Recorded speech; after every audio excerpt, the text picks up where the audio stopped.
Hello and welcome to Mississippi Insight. I'm Byron Brown. Thank you for joining us. This morning we are talking about the Mississippi brain drain. Our state is losing population when most other states are growing. What's behind these losses? Why are we losing our best and brightest? And what can be done to stem the tide? Mississippi Today's Adam Ganucheau joins us to talk about an ambitious reporting project designed to answer those questions.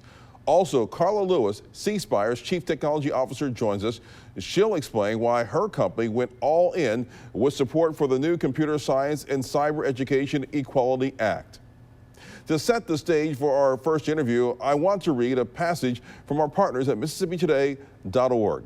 More and more other states reap the benefits of our minds, our energy, our passion. Meanwhile, Mississippi can't get off the bottom. It's a tragic cycle that certainly isn't limited to just our young people. But as a member myself of the next large generation of Mississippi's workers, voters, and citizens, it's become too hard to stomach. That passage is part of a column introducing Mississippi Today's Next Gen Mississippi. It's a wide-ranging reporting project just launched this week. It will explore the long-term impact of migration away from the Magnolia State. The man who wrote that passage joins us now this morning by Zoom. Adam Ganucheau is editor-in-chief at MississippiToday.org, and he's one of the lead authors of this project. Adam, welcome back to Mississippi Insight. Thanks for having me, Byron. Excited to be here. Explain for us what Next Gen Mississippi aims to accomplish and why it is so important for you and your news team.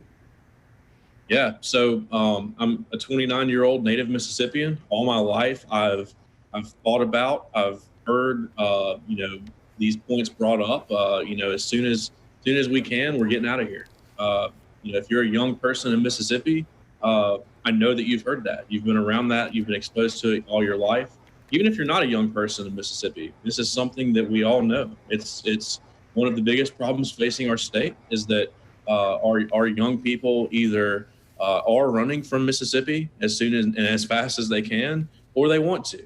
That's not to say there aren't a lot of people, certainly like myself, who are here, who want to be here, who are doing good work and trying to make a difference. But at the end of the day, we know that we are not in the majority. As we were kind of thinking about that problem, looking at the scope of it, Mississippi Today, when we launched a little more than 5 years ago, we've kind of, our bread and butter has been focusing on the state legislature, these policy leaders, these elected officials who have the ability to help solve any problem that this state faces. And this has been a big one. And time and again, we've continued to see either, little or no movement to try to help curb this problem. More often than not, we've experienced and covered the fact that our leaders don't even acknowledge the problem, let alone do anything about it. So, we just kind of felt this responsibility, this obligation to ask these questions to help people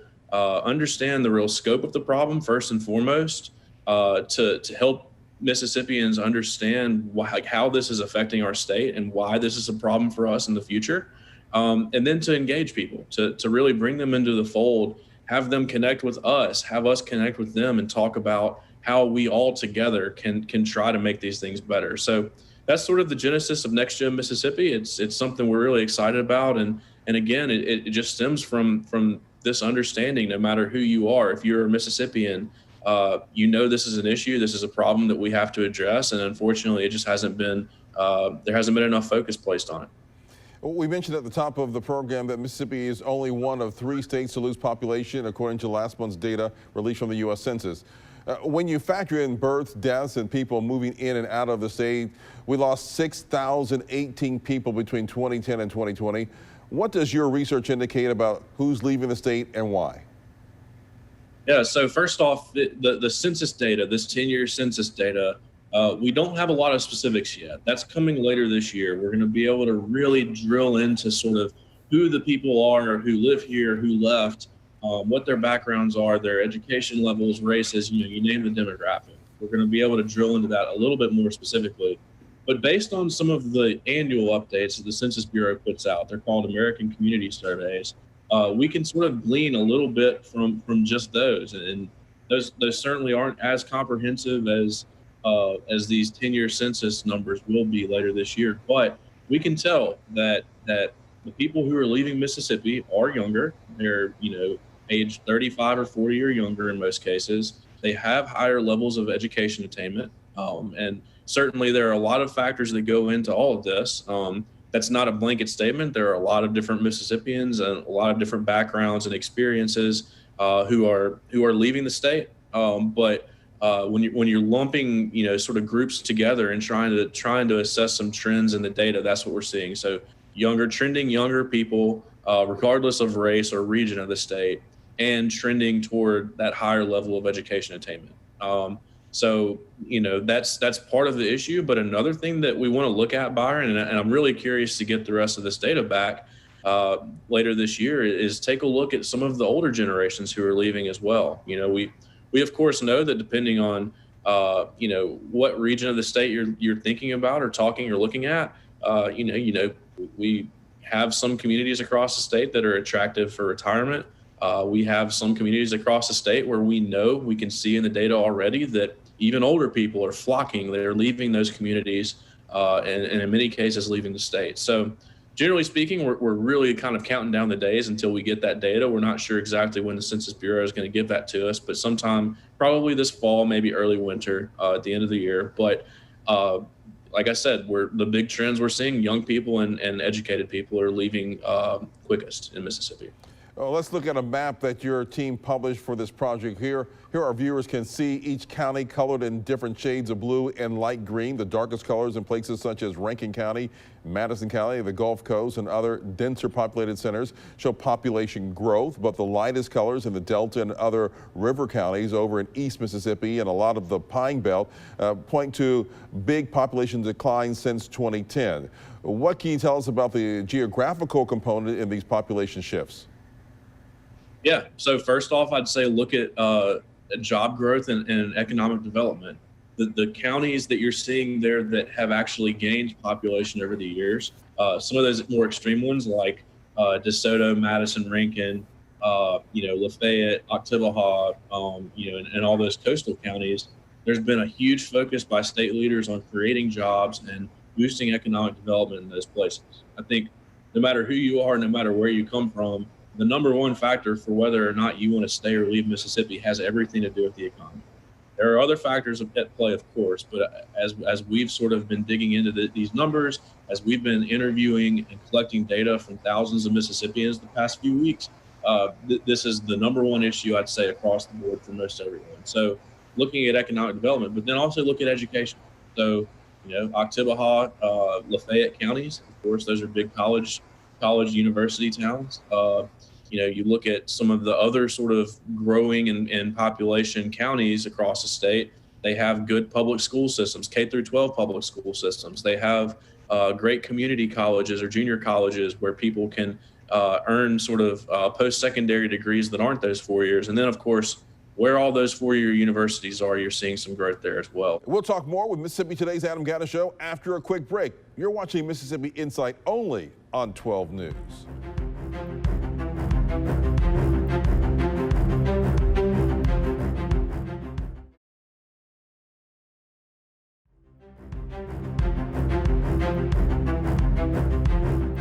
Well, a big part of the project is reaching out and getting input from Mississippians themselves, especially younger Mississippians who are most likely to leave.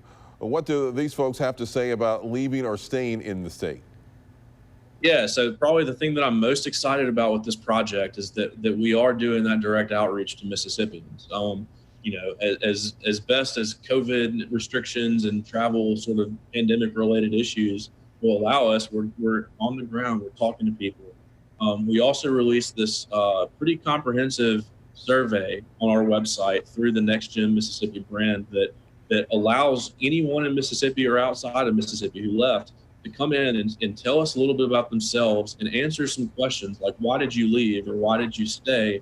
If you stayed, what more do you need from state leaders? If you left, what might attract you to come back?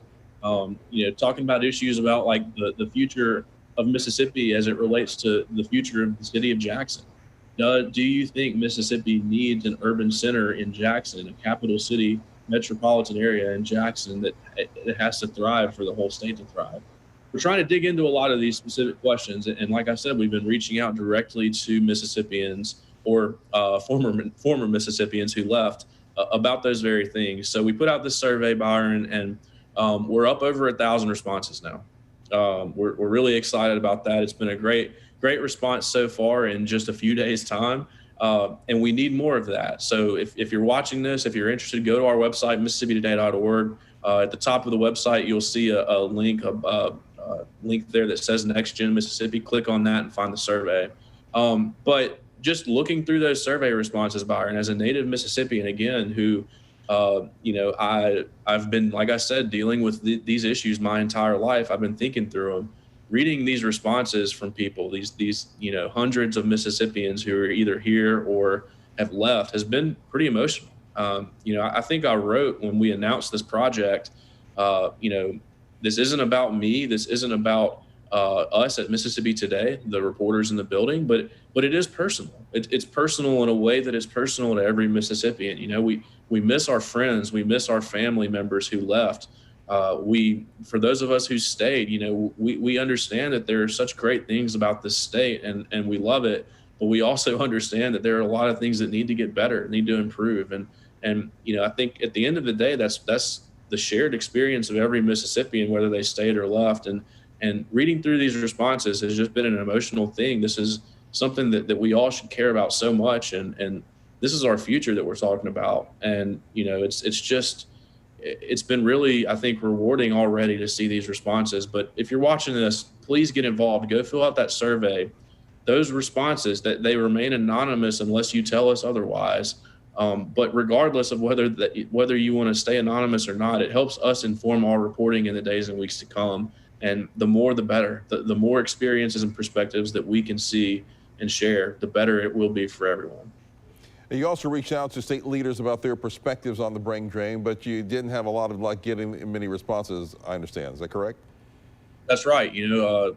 Myself and Candace McKenzie, who's kind of this great young reporter who herself, she's a native Mississippian. She just graduated from college at Millsaps College. She's our lead reporter on this project. And the two of us sat down as we were thinking through the launch and the rollout of this project. And one thing that we couldn't stop thinking about was that we got these census numbers a little more than a month ago now. The numbers that we just talked about that showed that we were one of 3 states in the country to lose population, only 3. We were just talking about that, and it's impossible to ignore the fact that our state leaders have been largely silent about it. If this is indeed one of the state's biggest problems, it just is striking that so many of these top state leaders haven't even acknowledged that the problem exists, let alone offer up solutions to it. So what we wanted to do was, if they're not going to talk about it themselves, which is disappointing and unfortunate, we'll ask them. That's kind of why we exist in this journalism world. We want to be the eyes and the ears of the public who don't have access to these elected officials. And oftentimes we can ask the questions that need to be asked. So we reached out to the state's top 3 policymakers. That would, of course, be Governor Tate Reeves, Lieutenant Governor Delbert Hosemann, and House Speaker Philip Gunn.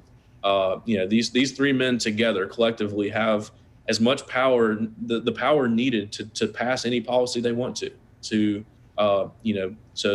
really sort of implement some agendas and ideas to fix this problem, or to at least start fixing this problem. And we asked for several times for comment from all 3 of them, and we only heard back from one of them, Lieutenant Governor Delbert Hosemann. And his statement was, it talked about the importance of focusing on the core sort of policies of infrastructure, healthcare, and education, public education. That's good. That's certainly needed. And we were happy to hear back from him, but it was disappointing, to say the least, to not hear back at all from Governor Reeves or Speaker Gunn. And then in that same piece, we kind of further contextualized this and talked about how underrepresented young people in Mississippi are in state government. Of the 8 statewide elected officials, just one of them is a millennial or younger. In the 174 member legislature in 2019, we had fewer than a dozen members of the legislature, of those 174, who are millennials or younger. And so, you talk about solutions to the problem, or setting agendas, or even just throwing out some ideas to the problem. What we've seen, unfortunately, is a state leadership that just hasn't been engaged. They haven't wanted to engage seemingly in helping address this. And that was a big genesis, a big reason for why we wanted to start this project. Adam Ganucheau, MississippiToday.org. Thank you for joining us. Thanks so much, Byron. So might a stronger computer science curriculum help keep our students here in Mississippi? We talk with Spire's Chief Technology Officer when Mississippi Insight continues.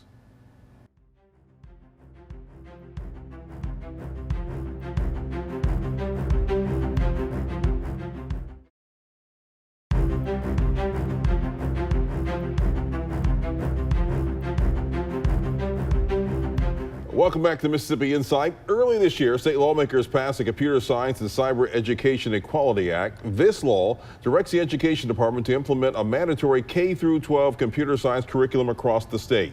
This legislation drew a lot of support from the commercial sector. One of the companies that pushed hard for its passage is the wireless carrier Spire. Carla Lewis is the company's Chief Technology Officer. She joins us this morning to explain why this new law is so important both to Spire and the state of Mississippi. Carla, welcome to Mississippi Insight. Thank you. It's good to have you back again. Yes. Break down this new legislation and what it means, what it will actually do and what it means for the company. So this new legislation will really make it mandatory, for, our schools to have, a computer science, curriculum really across all of our schools. Right now, about 50% of our high schools, have, computer science as a part of their curriculum being taught. This will require it really from elementary school level, middle school level, and high school level, 100% by the year 2024. Is there a commercial incentive for this, for Spire to be involved in this? Spire is really just all about advancing the areas where we serve. That's historically has always been our mission and our passion.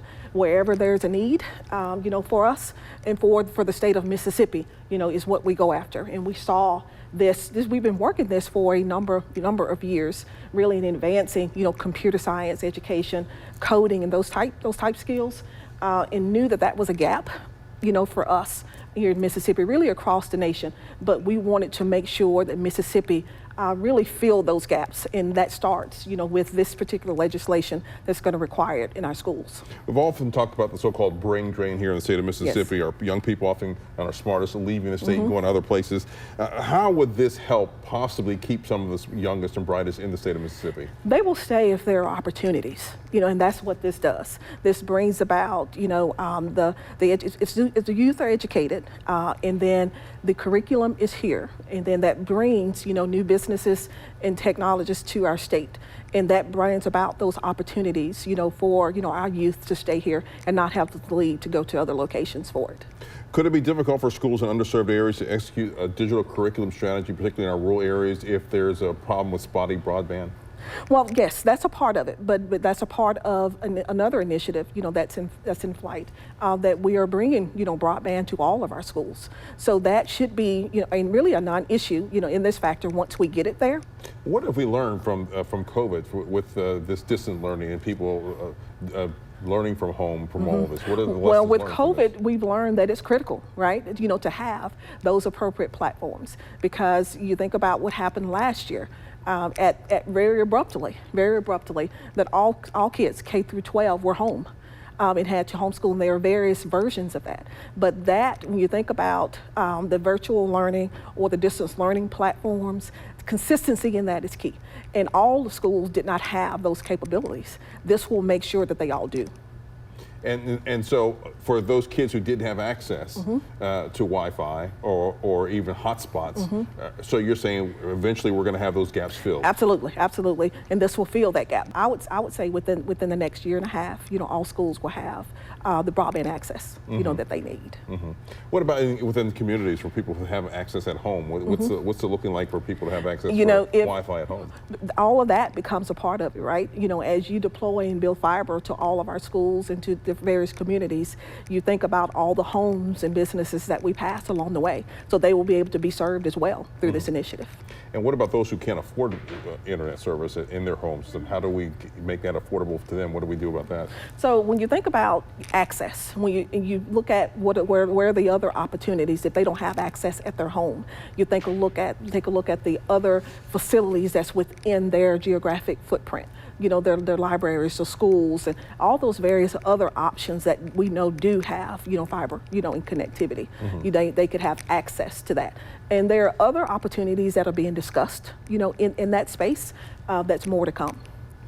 You guys find yourself competing against some of the co-ops and other entities out there, or how do you go about that, and what's that look like for you? Our goal is to work together, right? At the end of the day, we are wanting to serve more Mississippians is what we're after.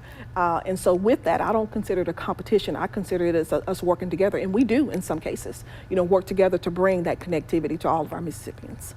So 2 years from now, Mississippi is going to look a lot different than it has absolutely. Absolutely. Look a whole lot different as it relates to broadband, connectivity, and look a whole lot different as it relates to computer science access. Carla Lewis, it's always good talking to you. Okay, thank you. Thank you. Okay.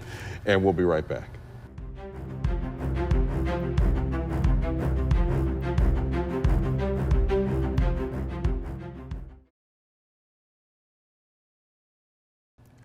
Big thanks to C Spire's Carla Lewis and Mississippi Today's Adam Ganucheau for joining us this week. We'll be back next weekend with more of the political and current affairs coverage that you demand. I'm Byron Brown. From all of us here at 12 News, make it a great weekend.